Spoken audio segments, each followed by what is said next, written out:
তো মোক বেটারা কিলিয়ে এলে কিছু থই নাই, ভাত দেয় না, ঘর ভাঙি।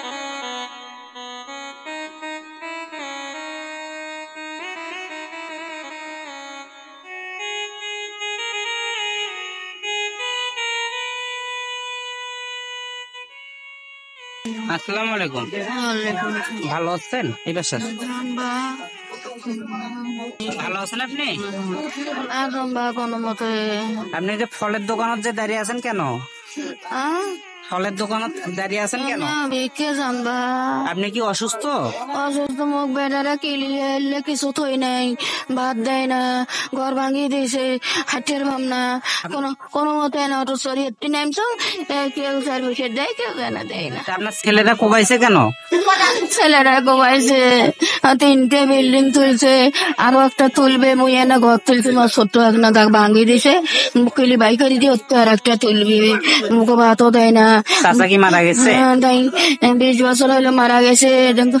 খাতে খাতে 3টে বেটা আছে, দুটো চল অবস্থা নয়, একটা চলে, তারা বিল্ডিং তুলছে, আরো তুললে থেকে মোর ঘর ভাঙিয়ে দিচ্ছে, মুখে লইছে, মুই অসুস্থ খালি কোনো মারলো কেন? ওই ঘর ভাঙ্গের কয়বা জায়গা ছাড়বার কোন করে যাম্বা, মোর বাড়ির সম্পত্তি আছে, তাও মোর স্বামী এদিকে আসেন, গাড়ি তো এদিকে আসেন, দোকানে তখন খারাপ আছে কিরকম না গাও কাপে একজন করে এনে থাকুন, হয় একজনে দয়া হইলো দিল, না হলে এখানে বসবেন এখানে বসে কি করিম বা দিবে না। আপনি অসুস্থ?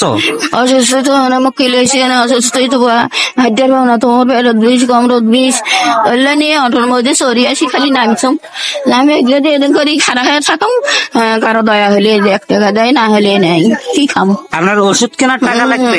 না গে তো ভাই, আমি এনে বড়ি কিনে খাওয়ার জন্য টাকা লাগবে? না গে তো ভাই, ওষুধ খাওয়ার পাম না তো, টাকা করে ওষুধ খাওয়ার পাম না। কত টাকা লাগবে আপনার ওষুধ কেনার জন্য? এখন কত টাকা লাগবে ওষুধ কেনার জন্য? বাবা না গে তো মেলা 1000 টাকা না, 1000 টাকা চাই থাকতো, 100 টাকাও দিয়ে এরকম না ওষুধ করে। মানে ওষুধ কেনার জন্য 100 টাকা হলে হবে? এখন হবে ওটা হলে বড়ি টরি হবি বা বড়ি হবে? ওই দেখা দেখি হন না বা দেখার লাগবে। এখন মুখ খেলিয়ে সুস্থ করছে, কয়ে বলে তো মারি ফেলাইলে কি হবে, না আমার 20,000 টাকা যাইবে, টাকা ওলা আছে বেটা মারলে বেটা দাঁড়িয়ে মুখ অসুস্থ করছে কিলিয়ে, খালি ওই জায়গা কোনো হাতে সরবের করে যাম। এখন আমি যে টাকাটা দিচ্ছি এটা হলো ওষুধ কিনতে পারবেন তো নাকি? পাবো বা ঠিক আছে, আপনি এই